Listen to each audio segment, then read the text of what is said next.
좋은 아침입니다. 자, 우리 앞뒤 좌우 돌아보시면 한번 인사할까요? 사랑합니다, 축복합니다, 한번 인사합니다. 예수님의 이름으로 여러분을 사랑하고 축복합니다. 우리는 지난주 예수님을 십자가에 못 박은 군인들이 그들의 겉옷을 네 깃으로 찢어 나누어 취한 것의 의미에 대해 좀 살펴보았습니다.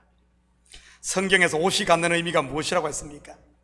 벌거벗은 인생들을 가려주는 것, 바로 의라고 했습니다. 이 의에도 두 가지 의가 있지 않습니까? 일명 아담과 하와가 무화과 잎을 엮어 스스로 가린 치마, 곧 율법에서 난 의와 하나님이 친히 입혀주신 가죽옷, 즉 하나님의 의 또는 그리스도의 의 말이지. 물론 벌거벗음은 죄를 상징하는 것이고요, 그리스도로 말미암는 하나님의 의 곧 죄사함의 은혜가 네 깃, 곧 동서남북으로 나누어진다는 의미라고 했습니다. 이것을 사도 바울은 유대인과 이방인이라고 했고, 예수님은 예루살렘과 온 유대와 사마리아와 땅끝으로 표현을 했으며, 요한계시록을 기록한 요한은 온 나라와 족속과 백성과 방언이라고 표현을 했던 것이고요. 그렇다면 한 사람이 제비 뽑아 가진 속옷의 의미는요, 제비 뽑힌, 즉 선택된 유대 민족들이 가졌던 율법에서 난 의라고 했습니다. 율법에서 난 의, 즉 속옷으로 벌거벗은 것을 가릴 수 있을까요? 절대 가릴 수 없는 겁니다. 그냥 눈 가리고 아웅하는 식이지. 예수님 당시 유대인들이 그러고 있었지 않았습니까? 자기들은 율법을 다 지켰다고 자부했지만 실상은 어땠나요? 벌거벗고 다닌 것입니다. 하나님이 보내신 예수 그리스도를 십자가에 못 박아 죽임으로 스스로 벌거벗은 죄인임을 드러냈던 것이고요. 저는 우리 식구들이 율법에서 난 의, 즉 속옷만 입고 다니면서 제발 다른 사람 정죄하지 마시고 이제는 하나님의 의, 곧 겉옷을 입으면 그리스도와 더불어 천국 잔치의 즐거움을 맛볼 수 있기를 축복합니다.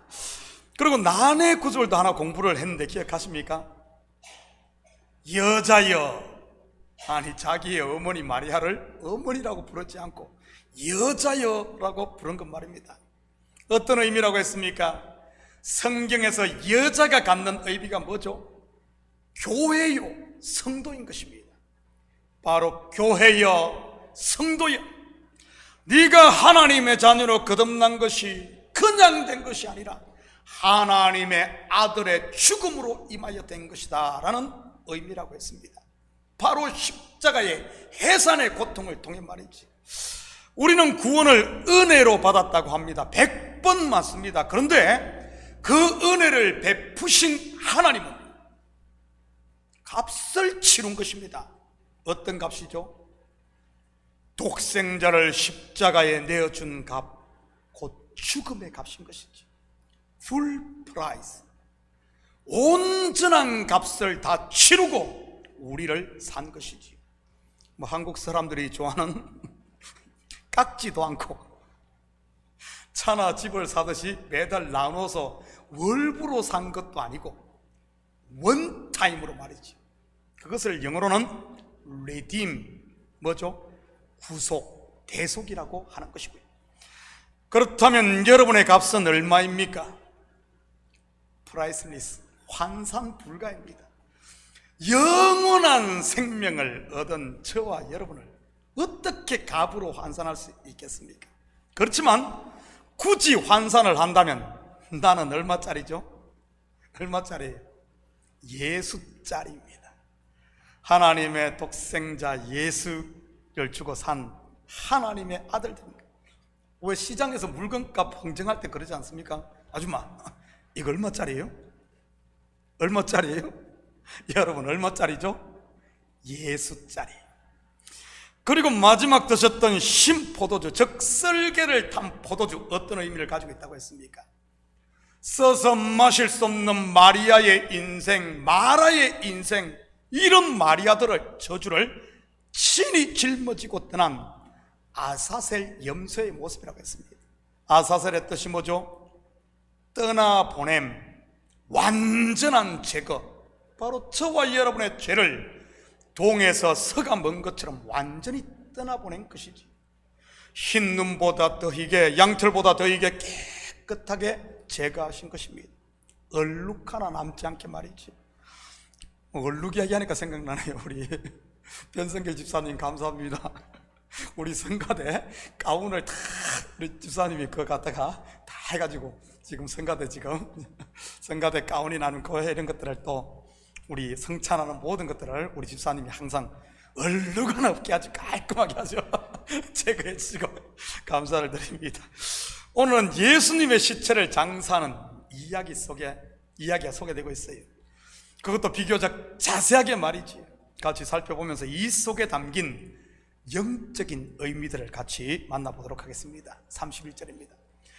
이 날은 준비일이라 유대인들은 그 안식일이 큰 날이므로 그 안식일의 시체들을 십자가에 두지 아니하려 하여 빌라도에게 그들의 다리를 꺾어 시체를 치워달라니, 군인들이 가서 예수와 함께 못 박힌 첫째 사람과 또 그 다른 사람의 다리를 꺾고.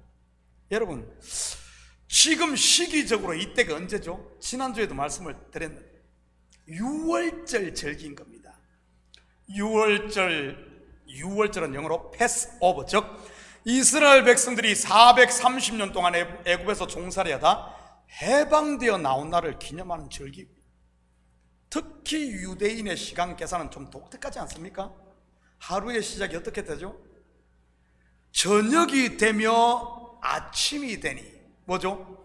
해가 지는 저녁부터 유대인들은 하루가 시작됩니다. 우리는 어떻게 시작돼요? 아침부터 저녁까지를 합니다. 어떤 의미가 담겨져 있다고 했습니까? 저녁 곧 어둠은 율법을 상징한다고 했습니다. 노아의 홍수 때 노아가 먼저 까마귀를 내보낸 것도 같은 의미인 것이고요. 그 까마귀 어떻게 합니까? 물로 인해 접촉할 곳을 찾지 못하고 왔다 갔다만 합니다. 바로 율법 제사가 그렇다는 말입니다. 인생들의 죄를 완전하게 사지 못하고 계속해서 짐승을 잡아야 하는 것 말입니다. 계속 반복되는 것이지. 왜죠? 인생의 근본이 아담 곧 붉은 흙이기 때문인 것입니다. 바로 죄덩어리 말입니다. 그러니 털면 털수록 먼지만 나는 것이고요.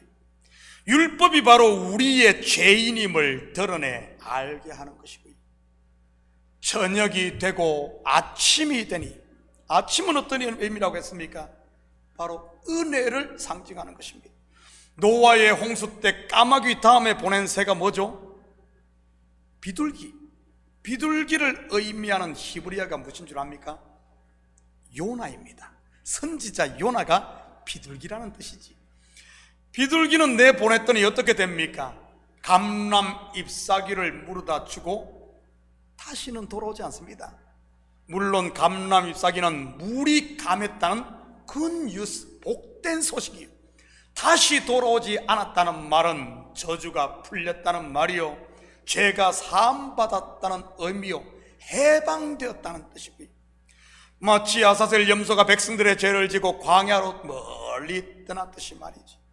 결국 저녁 곧 율법이 먼저 와서 인생들의 죄를 다 드러내고, 아침 곧 은혜가 그 어둠, 그 죄를 다 덮어버리는 것이지. 가장 큰 명절인 6월절이 시작되는 안식일에 시체가 나무 위에 달려있으면 어떻게 되겠습니까? 그것도 성에서 다 보이는 그런 곳인데 말이지. 그래서 유대인들이 빌라도 총독에게 요구한 것입니다. 여러분, 예수님이 십자가에 못 박힌 시간이 언제죠? 유대 시간으로 3시, 지금으로 말하면 오전 9시입니다. 그리고 운명하신 것이 오후 3시고요 6시간 만에 돌아가신 겁니다. 이것은 상당히 이례적인 사건입니다. 당시 십자가형을 당한 사형수는 죽는데 며칠이 걸렸다고 합니다. 그래서 죽지 않은 사형수를 내려 장사할 때는 다리를 꺾고, 시간적으로 보면 아마 오후 3시에서 5시 전후에 이 일이 일어났던 것 같아요. 오늘 본문 일 말이죠. 6월절이 언제 있죠? 보통 우리 4월 때랬죠, 그죠? 빠를 때는 3월 말도 있지만 보통 4월에 있으니, 여러분 4월쯤 되면 몇 시에 해가 집니까? 한 7시쯤 집니까? 해가 지면 안식일이 시작되니 그 전에 모든 일을 끝내야 했습니다. 오른편 강도와 왼편 강도는 다리를 꺾습니다. 살아있었다는 뜻이지요. 그런데 예수님은 다리를 꺾지 않네요. 왜냐하면 이미 죽었기 때문에 말이죠. 대신 어떻게 합니까? 34절입니다. 그중 한 군인이 창으로 옆구리를 찌르니 곧 피와 물이 나오더라. 왜 이렇게 했겠어요? 요즘으로 말하면 일명 확인 사살한 것 아니겠어요? 이미 죽었지만 혹시나 해서 말이지. 35절 36절. 이를 본 자가 증언하였으니 그 증언이 참이라. 그가 자기의 말하는 것이 참인 줄 알고 너희로 믿게 하려 함이니라. 이 일이 일어난 것은 그 뼈가 하나도 꺾이지 아니하리라 한 성경을 응하게 하려 함이라. 그런데 본서의 저자 요한은 이것을 아주 중요한 사건으로 다루고 있는 것을 보게 됩니다. 예수님의 뼈가 꺾이지 않은 것 말이지. 이유가 뭐죠? 바로 구약의 선지자들이 메시아에 대하여 예언한 것이 지금 십자가상에서 성취되기 때문입니다. 확인합니다. 출애굽기 12장 46절입니다. 한 집에서 먹되 그 고기를 조금도 집 밖으로 내지 말고 뼈도 꺾지 말지니. 이것은 유월절 어린 양을 먹는 규례인데 뼈를 꺾지 못하겠습니다.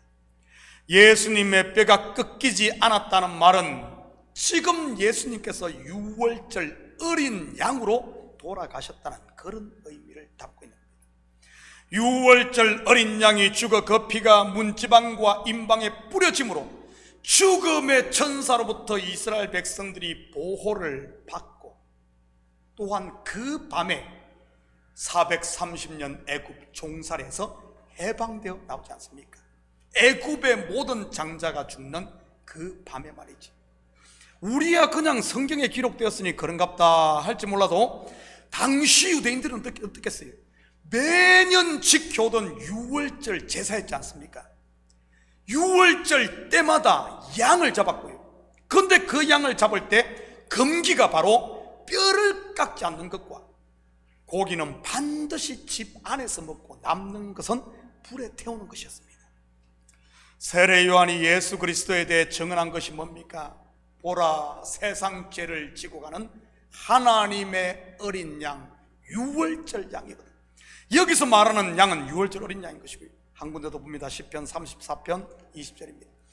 그의 모든 뼈를 보호하시며 그 중에서 하나도 꺾이지 아니하였다. 이 시는 다윗이 쓴 다윗이 저자입니다. 여러분, 시편에서 다윗의 시가 가장 큰, 다윗의 시의 이 가장 큰 특징이 뭔 줄 압니까? 다윗이 바로 메시아에 대한 예언이 담겨 있다는 사실입니다. 사실 다윗의 삶을 봐도 오실 자의 표상 예수 그리스도와 닮아 있고요. 그의 출생과 고난 그리고 왕대가 이어지는 것까지 말입니다. 한마디로 다윗은 왕이면서도 선지자였던 것입니다. 말로 외치는 선지자가 아니라 삶으로 보여주는 선지자, 그리고 글로 기록하는 선지자 말이지. 왜냐하면 그의 삶뿐만 아니라 그가 쓴 시가 메시아에 대한 예언을 담고 있기 때문에 말이지. 특히 유대인들은 다윗 하면 그냥 까박 죽지 않습니까? 지금 십자가상에서 그 예언들이 성취되고 있었던 것입니다. 뼈가 꺾이지 않은 것을 통해서 말이지. 그리고 한 군인이 예수님의 옆구리를 찌르고 거기에서 피와 물이 나온 것, 구약에 이미 소개되고 있었습니다. 어디죠? 창세기 2장 21절에서 24절입니다. 여호와 하나님이 아담을 깊이 잠들게 하시니 잠들매 그가 그 갈빗대 하나를 취하고 살로 대신 채우시고, 여호와 하나님이 아담에게서 취하신 그 갈빗대로 여자를 만드시고 그를 아담에게로 이끌어오시니 아담이 이르되 이는 내 뼈 중에 뼈요 살 중에 살이라. 이것을 남자에게서 취하였은즉 여자라 부르리라 하니라. 이러므로 남자가 부모를 떠나 그의 아내와 합하여 둘이 한 몸을 이룰지로다.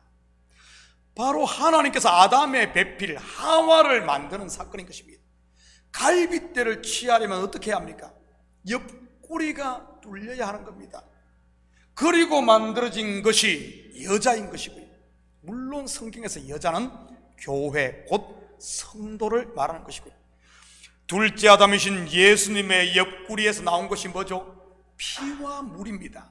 물론 피와 물이 나왔다는 말은 그냥 단순히 과학적으로만 보면 분명 예수님이 죽었음을 보여주는 증거이고요. 산 사람에게 확 찌르면 뭐가 나오죠? 피만 납니다. 혹시 복수에 물이 차 있으면 물이 나올지 몰라도 말이지. 여러분, 성경은 과학책이 아니에요. 영혼을 살리는 생명책이요, 하나님의 사랑을 보여주는 그분의 사랑의 편지인 것이지. 그렇다면 성경에서 피가 상징하는 것이 무엇입니까? 창세기 9장 4절에서 6절입니다. 그러나 고기를 그 생명되는 핏째 먹지 말 것이니라. 내가 반드시 너희의 피 곧 너희의 생명의 피를 찾으리니, 짐승이면 그 짐승에게서, 사람이나 사람의 형제면 그에게서 그의 생명을 찾으리라. 다른 사람의 피를 흘리면 그 사람의 피도 흘릴 것이니 이는 하나님이 자기 형상대로 사람을 지었었습니다. 여기서 피는 무엇을 상징합니까? 바로 생명인 것입니다. 한 군데 더 봅니다. 레위기 17장 14절입니다. 모든 생물은 그 피가 생명과 일체라. 그러므로 내가 이스라엘 자손에게 이르기를 너희는 어떤 육체의 피든지 먹지 말라 하였나니 모든 육체의 생명은 그것의 피인즉 그 피를 먹는 자는 모든 자는 끊어지리라. 여기서도 피와 생명이 일체라고 소개를 하고 있습니다. 결국 예수님의 옆구리에서 나오는 피가 무엇이라는 말입니까? 생명이라는 말입니다. 죽을 죄인에게 영생을 주는 영원한 생명. 창세기의 언어로 말하면 하와 곧 그리스도의 신부가 탄생한 것을 말하지. 그리고 성경에서 물이 상징하는 것은 말씀을 상징하기도 하고 성령을 상징하기도 합니다. 이 또한 예수 그리스도가 죽으심으로 성령이 우리에게 임할 것을 말하는 것입니다. 창세기에서 아담이 깊이 잠이 들었다는 말이 결국은 예수 그리스도의 죽음을 예표하고 있었다는 말입니다. 아담의 옆구리가 터져 거기에서 나온 갈빗대로 만든 하와는 피와 물을 쏟음으로 영생에 들어가게 된 그리스도의 신부인 저와 여러분을 말하는 것이고요. 그렇다면 이 일을 누가 하셨습니까? 여호와 하나님이, 바로 하나님 겁니다. 내가 남들보다 똑똑해서 예수 믿고 거듭나 영생을 얻는 것이 아니라 말이지요. 그러니 구원받은 성도가 해야 하는 것은 오직 감사와 찬양, 그리고 하나님께만 영광을 돌려야 하는 것입니다. 여러분, 교회에서 자기 이름을 내리고 하는 것, 왜 그런 줄 알아요? 어리석고 말씀을 몰라서 그런 겁니다. 저는 우리 성도들이 말씀을 통해 하나님을 더 깊이 알아갈 수 있기를 축복합니다. 왜냐하면 하나님의 나라는 아는 만큼 누리는 세계이니까요. 그래서 호세아 선지자가 우리가 여호와를 알자, 힘써 여호와를 알자고 한 것 아니겠어요? 38절입니다. 아리마대 사람 요셉은 예수의 제자이나 유대인이 두려워 그것을 숨기더니 그 일 후에 빌라도에게 예수의 시체를 가져가기를 구하며 빌라도가 허락하는지라 이에 가서 예수의 시체를 가져가니라. 예수가 죽자 아리마대 사람 요셉이 커밍아웃합니다. 여기서 아리마대라는 말은 지명 이름이고요. 무슨 의미입니까? 예수의 죽음을 통해 이 아리마대 요셉이 예수님이 메시아임을 확신했다는 뜻 아니겠어요? 뼈가 꺾이지 않는 것이나 옆구리가 터져 피와 물이 쏟아지는 것을 통해 말이지. 다시 말해, 그는 구약의 이런 말씀들을 정확하게 알고 있었다는 뜻입니다. 확신이 없다가 메시아에 대한 예언들이 성취되는 것을 보고 확신 가운데 섰다는 그런 말이지. 저는 우리 식구들로 말씀을 통해 확신 가운데 설 수 있기를 축복합니다. 누가 그러던데? 남의 소리에 왔다 갔다 한다든지 자기 감정이나 기분 따라 움직이지 마시고요. 디모데후서 3장 12절에서 15절입니다. 한 절씩 나눠서 교독합니다. 무릇 그리스도 예수 안에서 경건하게 살고자 하는 자는 박해를 받으리라.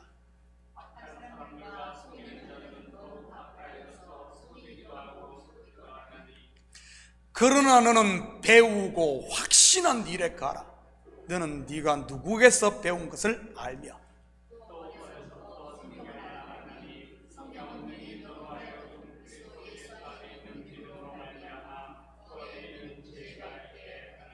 아멘. 그런 면에서 보면 지금 우리 교회에 일어나고 있는 새로운 붐, 성경 필사물 얼마나 귀한 일인지 몰라요. 그리고 새벽 예배 설교를 우리 성도들 40여 명 가까이가 매일 듣는 것도 마찬가지고요. 비록 여러 가지 사정으로 새벽 현장 예배는 참석하지 못하더라도 말입니다, 저 또한 목회에 90% 이상의 에너지를 말씀 준비에 쏟고 있고요. 말씀이 곧 생명 양식임을 믿으시기 바랍니다. 말씀이 여러분을 살리는 줄 믿으시기 바랍니다. 말씀이 사람을 변화시키지 여러분 목사의 인격이나 실력이 변화시키는 것 아닙니다. 여러분 왜 성도들이 목사를 존경합니까? 이유가 뭐죠? 잘생겨서입니까? 공부를 많이 해서인가요? 아니면 인품이 월등해서입니까? 아닙니다. 하나님의 말씀을 맡은 하나님의 사람이기 때문인 겁니다. 그래서 미국에서 목사를 어떻게 부르죠? 레버런드. 뭐죠? 존경하는입니다. 왜 존경합니까? 왜 존경해요? 인품 때문인가요? 여러분 한 사람의 인격이나 인품을 알면 얼마나 걸릴 것 같아요? 그냥 말 몇 마디 해보면 압니까? 밥 한 끼 먹으면 압니까? 3박 4일 합숙하면 압니까? 아닙니다. 제가 지난번에도 말씀을 드렸듯이 시민권 인터뷰에 갔었는데 저를 인터뷰하시던 백인분이 제 서류를 보고는 바로 레버런 문으로 부르더라고요. 레버런 문. 저보고 존경하는 문 목사님 이렇게 부르더라고요. 그분이 저를 언제 봤다고 그렇게 부르겠습니까? 언제 봤다고? 처음 본 건데. 그분이 저의 인격을 존중하는 것일까요? 알지도 못하는데. 아닙니다. 뭐죠? 하나님이 세우신 종, 하나님의 권위를 존중하는 겁니다. 하나님의 권위. 우리 교회는 장로교인데 장로교의 법을 존중하는 것이지. 장로교 법의 목사는 신학을 공부하고 노회의 고시를 거쳐 노회에서 기름 부어 세우는 것일까요? 어떤 분들은 그렇게 말하는 분들이 있어요. 목사가 목사다워야 존중하지. 여러분 얼마나 그럴듯해 보입니까? 그렇지만 그거 틀린 말입니다. 속지 마십시오. 틀린 말이에요. 목사가 목사다워서 존중을 한다면 그것은 하나님을 존중하는 것이 아니라 목사 인간 개인을 존중하는 겁니다. 왜냐하면 목사의 인격이나 실력 곧 그 목사다움을 존중하는 것뿐입니다. 저는 우리 식구들이 하나님의 말씀을 바로 알아 목사 개인이 아닌 하나님을 존중할 수 있기를 축복합니다. 여러분이 복을 받았나요? 그 복 제가 준 것 아니라 하나님이 주신 것임을 믿으시기 바랍니다. 이 교회를 통해 은혜를 받고 믿음이 성숙했습니까? 그것 목사의 인격이나 실력 때문이 아닌 하나님의 은혜임을 여러분 바로 알아야 됩니다. 그렇다고 목사를 그림자 취급하라는 말은 아니고요. 바로 알아야 됩니다. 우리 병원 가서 왜 닥터를 그 사람이 실력이 월등해서 닥터라 그럽니까? 아니요. 국가 제도에 의해서 과정을 거치고 그걸 통과했기 때문에 닥터라고 부르는 겁니다. 바로 알아야 됩니다. 아리마대 요셉과 함께 또 한 사람이 커밍아웃을 하네요. 바로 니고데모입니다. 이 사람 처음 예수님을 찾아왔을 시간이 언제였죠? 밤에 찾았어요. 밤에. 다른 사람들의 눈에 띄지 않게 하기 위해서 말이지. 그리고 지금까지 예수 믿는 것을 숨기고 있었고요. 여러분, 왜 그랬을 것 같습니까? 체면 때문에요? 물론 그랬을 수 있어요. 그러나 더 중요한 것은 그 마음에 확신이 없었기 때문인 겁니다. 그런데 지금은 대낮에 와 자기의 실체를 드러냅니다. 뭐 제자들도 다 토낀 상태에서 말이지요. 제자들이라도 있었으면 뭐 후드티 뒤집어 쓰고 마스크 쓰면 적당하게 자기를 숨길 수 있을 텐데 말입니다. 제자들 다 토끼고 누구만 남았습니까? 지금 요한만 혼자 남았습니다. 그러니 그냥 다 드러나는 것이지. 그것도 그냥 온 것이 아니라 어마어마한 양의 모략과 침향을 가지고 말이지. 100리트라를 가지고 왔습니다. 여기서 리트라라는 말은 당시 무게 단위입니다. 요즘으로 말하면 파운드나 킬로그램인 것이지. 100리트라는 약 35kg으로 그것을 돈으로 환산하면 노동자의 100년 품값에 해당한다고 합니다. 노동자의 100년 품값. 당시 왕의 장례 때 이 정도의 황품이 쓰였다고 합니다. 무슨 의미겠어요? 이 니고데모 또한 예수가 누구인지를 정확하게 알았다는 말입니다. 그분이 바로 자기들이 기다리던 메시아, 유대인의 왕 말이지. 유대인의 왕의 장사를 치르는 것입니다. 41절입니다. 예수께서 십자가에 못 박히신 곳에 동산이 있고 동산 안에 아직 사람을 장사한 일이 없는 새 무덤이 있는지라. 원래 이 무덤 누구를 위해 만든 무덤이었죠? 아리마대 사람 요셉이 자기를 위해 준비한 무덤이었습니다. 일명 부자의 무덤 말이죠. 이 또한 선지자가 정확하게 예언했던 것이었고요. 이사야 53장 9절입니다. 그는 강포를 행하지 아니하였고 그의 입에 거짓이 없었으나 그의 무덤이 악인들과 함께 있었으며 그가 죽은 후에 부자와 함께 있었도다. 결국 예수님의 죽음과 장사를 통해서 우리는 그가 선지자들이 예언했던 메시아였음을 분명히 알 수 있는 것입니다. 바로 말씀이 성취되는 것을 통해 말이죠. 여러분, 메시아의 뜻이 뭐죠? 기름 부음 받은 자. 신약의 헬라어로 하면 그리스도인 것입니다. 기름은 왕과 제사장 그리고 선지자에게 붙고요. 사랑하는 성도 여러분, 이 한 주도 말씀 가운데 굳게 서서 예수 그리스도가 저와 여러분의 왕이요 제사장이요 선지자임을 분명히 알아 우리의 옛사람을 십자가에 못 박아 무덤에 이제는 장사함으로 나는 죽고 예수로 살아 그리스도와 더불어 왕노릇하며 사는 이런 복된 한 주 되기를 예수님의 이름으로 축복합니다. 같이 기도하십시다. 사랑의 아버지 하나님, 참으로 감사를 드립니다. 말씀을 제대로 알았기에 아버지 하나님 담대히 커밍아웃 할 수 있었고 이제는 두려워 떨며 숨어 사는 자가 아니라 담대히 나와 왕의 아버지 하나님 제사를 준비했던 이런 아버지 하나님 사람들, 혹시 우리의 모습은 어떻습니까? 주님을 제대로 알지 못해 여전히 어둠 가운데 숨기고 아버지 하나님 두려워 떨고 있지는 않습니까? 알자 여호와를 알자, 힘써 여호와를 알자.